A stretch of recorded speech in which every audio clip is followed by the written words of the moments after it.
Hello. Today is Monday, April 4th. I'm Dustin Zarni, Onondaga County Elections Commissioner, Democrat, and welcome to Commissioner in a Car. I'm coming to you a little earlier than I usually do. 5 p.m. I usually come, but it's about 12:30. I'm coming to you today. I said I was going to try to do noon, but unfortunately, things have been pretty busy in the office. Because why? It's petition week. This is like Shark Week for elections commissioners. And this week is especially hectic this year because of all the changes and the stuff that's been happening over the last week with the court case for New York Redistricting. I'll get to that in a little bit, but first I want to get to what was the regularly scheduled update. This is petition week. So what are petitions? Well, if you watched my Sunday seminar that I did a couple weeks ago, petitions are how we get on the ballot for elections here in New York. And April 4th through 7th is the designating petition filing week. This is the busiest week of the year outside of election events for boards of elections. And these are for the four recognized parties, Democrat, Republican, Working Families, and Conservatives, are all filing petitions this week for all of the offices that are up for the general election. Later in the month, we will have independent nominating petitions for people who are not running on a party line or people who are already on one party line but want a second one. We'll get to that later on in the month. But these designating petitions are what's going to determine whether there are primaries in New York and whether and who's running for office on the major party lines for the general election in November.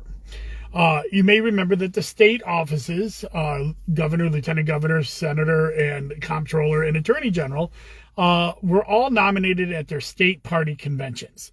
So people who got their state party nomination, they don't need to do petitions. And I believe in neither of the two major parties, the Republican or Democrat, the people who were challenging the eventual nominee did not get enough votes at their state party convention. So their only access to the ballot is to walk petitions statewide to get, I think it's 15,000 signatures to get on the ballot for this fall's election, for this June 28th primary. So they're walking petitions. But every other office, state senator, assembly, all the way down to town offices that are running this year, they have to walk petitions regardless of whether they were voted on by their county committee to be their nominee, Congress as well. So all of these offices are filing petitions this week. The petition filing ends on April 7th at 5 p.m. And at that point, give or take a couple of days, because some petitions can be mailed in and have a postmark of April 7th, but have to arrive at the Board of Elections by Monday, April 11th. So by April 11th, we will absolutely know what the field of candidates are for the election, except if somebody challenges those petitions. So over the next few weeks, after these petitions are challenged, or after these petitions are filed, we may have challenges to the petitions where people submitted signatures, but they didn't have enough Democrats or enough Republicans, or there's something wrong with their petitions, and those might be challenged. So by the end of April, those challenges will be resolved, whether at the Board of Elections or in court, which, by the way, again, my two Sunday seminars that I dealt with petitioning, how to get on the ballot and how to file designating and specification and objections, are on my social media feeds. Go check those out. We go into all of that in detail in those two Sunday seminars.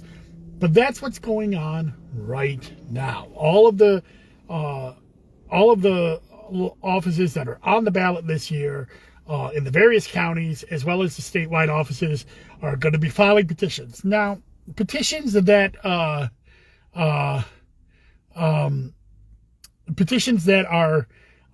I'm going to get to that question. My friend, President on the Porch, Mark Spadafore, asked a question about, have I heard of any candidates not filing this week? Well, we'll know that on April 8th, right? I don't think any of the candidates have actually announced that they're not filing. But I get a list of candidates that file at the state board. Well, who files at the state board? That's what I was going to go to next, is that any candidates that cross county lines, so their districts go over the boundary of a particular county, have to file up at the state board, and they handle all of those petitions. And those candidates file up at the state board. So I, in Onondaga County, do not rule on the congressional petitions, the statewide petitions. None of the 3 state senator petitions will be filed in Onondaga County. And the 126th Assembly and the 127th Assembly, that's Al Sturpey and John Lamondis. Or is it Greg Lamondis? I always get confused with the swimmer. Mr. Lamondis petitions are filed up at the state board, and their opponents' petitions are filed up at the state board. But Assemblyman Magnarelli in the 129th and Assemblywoman Hunter in the 128th, those petitions, because their entire district is inside Onondaga County, gets filed here at Onondaga County. And of course, the countywide petitions for sheriff, family court judge, and Onondaga County court judge are filed also here in Onondaga County, as well as all the little town petitions that have to fill vacancies that are going on right now. So any petitions that are filed in Onondaga County, you can go to onvote.net. At onvote.net, we have a petition filing. Every night we update our petition filing page with who filed here in Onondaga County. That's the gayness. Yeah, it might be. But no, there was a swimmer Lamondis too, I think. I don't know. It doesn't matter. But again, I'm responding to the chat for those of you who can't see the chat. The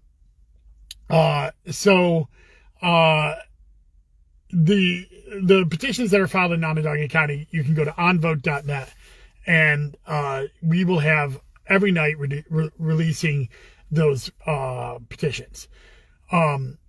I, on my social media feed, if I have time, will highlight people who filed that day at Onondaga County, but also at the state board, because I get a listing every night from the state board of who filed.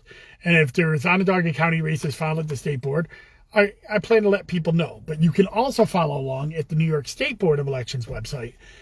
They do a list of filings for all the different races as well. So check out my Twitter feed, check out my Facebook feed. I plan to later at night, once that data is given to me, I plan to either put it out or I'll put it out in the morning if it's really late. Because sometimes the New York State Board will be there very late, and because they're scanning in all the petitions, and if people file at 5 o'clock, they're there until it's done. In the Onondaga County Board, we will post who filed, but if the scanning will go on the next morning, because we don't have as many to get out. So we don't stay as late. We don't have as many staff. So we end up getting that done within a day as well. So these petitions are filing. So what does that have to do with the New York Redistricting court case that is going on? Well, that's pretty simple, right? So if these districts last week, well, actually it's not simple at all. Last week, Steuben County judge, a Republican judge, not that it matters, but it kind of does, ruled that the state lines that were drawn on the congressional, state senate, and state assembly followed the wrong process, and that the congressional lines in particular were gerrymandered lines, and thus none of them are good. And the legislature has until April 11th to come up with new lines that had to be voted on in a bipartisan manner, although he didn't really state what the bipartisan matter was, and submitted to the court, or else he would issue a special master to draw the lines. That decision came down on Thursday. And I believe this morning, officially, the decision was stayed. What does that mean? That means that the decision, although is a rendered decision, it cannot take effect, because the appellate division or the Court of Appeals, and then the Appellate Division are probably going to hear this case. And when New York State is a party to an action, if they appeal a judgment against him, the decision is automatically stayed until that appeal is heard. We saw this happen with the mask mandate earlier this year, and then that became moot when the mask mandate was lifted. But while the mask mandate was in effect, there was a lower court who said that the governor didn't have the right to do the mask mandate, and that decision was appealed, and so the judgment was not in effect. But then of course Governor Hochul lifted the mask mandate. So and so the ruling became moot. That being said, election matters operate on a very particular and speedy timeline. So the case can't drag on forever. There will be a hearing on Thursday. This is the first hearing that they're going to have. I'm sure there will be many, which will probably set up the schedule to hear the case. So tune in to my Friday Zoom with Zarni, because I'll probably have a little update at the beginning about where that is. And of course, then next week I'll have on my Commissioner in a Car, we'll be talking about where the primaries are, but also what's going on with this New York redistricting case, because we can never not talk about redistricting here on my social media feeds. So the long and short of it is, yes, a ruling came out against the lines. The ruling in itself has been questioned by several different independent professors of law and constitutionality, whether this is enforceable or not. It has been stayed by the New York State Appeals Court, and a hearing will be on Thursday to determine the schedule about the appeal for this ruling. But while this is going on, the 2022 calendar is in effect, and all the people are filing petitions this week to get on the races for this June primary and November general election. So that is what's going on with New York redistricting and how it affects petitions. As always, any questions, throw them into the chat. If I don't see it live on Commissioner in a Car, I will try to respond later on. But that is what's going on. Oh, and by the way, New York State budget is also still going on. And we haven't heard about the final budget yet. There's a talk that an extender will happen by 4 o'clock today, because the New York State runs out of money at 4 o'clock today and cannot pay certain workers. So, but apparently the budget is late. They're not going to make the deadline. The deadline was April 1st, April Fools. They didn't make the deadline. It's talking about another week extender, that it might take another week to find out about whether certain election provisions will be in the state budget, and whether funding for county boards will be in the state budget. So that's what I'm watching on the budget. As soon as I hear something, of course, watch my social media feeds. Go to DustinZarni.com. I'll put it on there. You can follow, like, and subscribe, and it won't cost you a thing ever. It's always free, and I never take outside money for it. This is something I do on my own time as a way to promote voter education in Onondaga County and throughout New York. And so, we'll be watching all week as all three of these things are converging at once: budget, redistricting, and petitions. This is a heck of a week for elections in New York. And so, pray for your local election officials and your state election officials, and hopefully we'll have some more answers about what kind of year we're facing this year. Of course, everybody's talking about New York 22 and the congressional primaries on both the Republican and Democratic side here locally. I did hear a tweet from Robert Harding earlier today, I saw a tweet from Robert Harding earlier today that a Republican candidate, the conservative candidate, filed his petitions to the state. Again, I won't report on that until I see it from the state myself. I think this was a release from the candidate itself. I haven't heard of any other candidates deciding that they're not running and announcing that they're not running. But, again, until April 7th and really until April 11th, we really won't know who's running for office this year. This is when the proof is in the pudding. We're going to find out this week. So April Fool's Week is extended a week.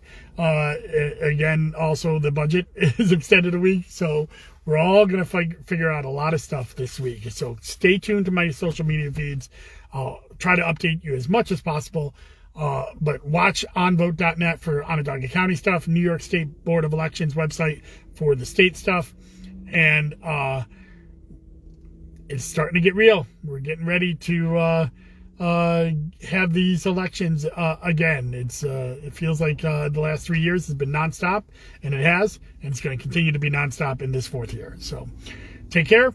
Remember that cases are still going up in Onondaga County at a higher rate than anywhere else in the country, or almost anywhere else in the country. So please consider wearing a mask.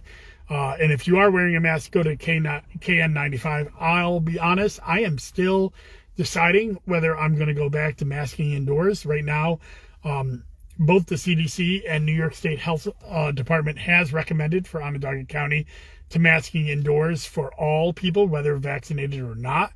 Onondaga County has not moved on that, even including our own buildings, which usually that comes first, and then the masking mandate. I'm struggling with this personally. I'm going to be just as honest as possible. It is not because I don't believe masking works. It is because I do know that many people are not masking. If I do go back to masking indoors, I'll be using the KN95 mask. I do use it, as you know. I part-time Uber drive. I do use it during that. But if you are afraid or if you are concerned about the rising rates, the best thing you can do is get vaccinated, get boosted, get your second booster if you're eligible, and wear KN95 masks in public. That will reduce your risk as much as possible, and also the spread of COVID-19. And hopefully at some point numbers will start to go down again and we'll have a better summer. So please keep yourself safe and make yourself as healthy as possible. All right, that's it for Commissioner in a Car. I don't see any more questions in the chat, but as always, leave a comment and I'll be happy to get out there and tell you what's going on. Watch my social media feeds for who's filing this week. It's Shark Week, Petition Week, and I can't wait to get back in the office and see who's going to get filing this week. Bye-bye.